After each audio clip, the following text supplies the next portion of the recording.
Hello বন্ধুরা, কেমন আছো সবাই? আশা করছি সবাই খুব ভালো আছো। আমি একটু খুব ভালো নেই জানো, কারণ হচ্ছে আমার মেয়ের শরীরটা খুবই খারাপ। সারা রাত আজকে ঘুমোতে পারিনি, তো সকালে উঠে ওকে নিয়ে যাচ্ছি ডাক্তারের কাছে। রাস্তায় ঘুম পাচ্ছিল, তবুও ভাঙিয়ে দিয়েছে আমি। আর সঙ্গে যাচ্ছে ওর ছোট দিদি। তো ও দাঁড়িয়ে আছে ওখানে টোটোতে, ওকে একসাথে নিয়ে নেব। তো হাতেও মেহেন্দি পড়েছে, সেটাও একবার দেখিয়ে দিল।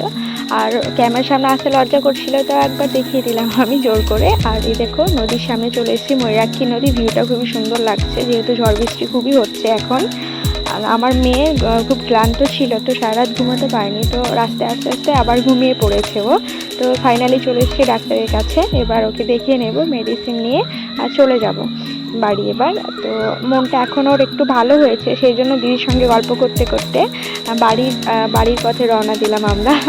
তো আশা করছি তোমাদের ভালো লাগবে ভিডিওটা।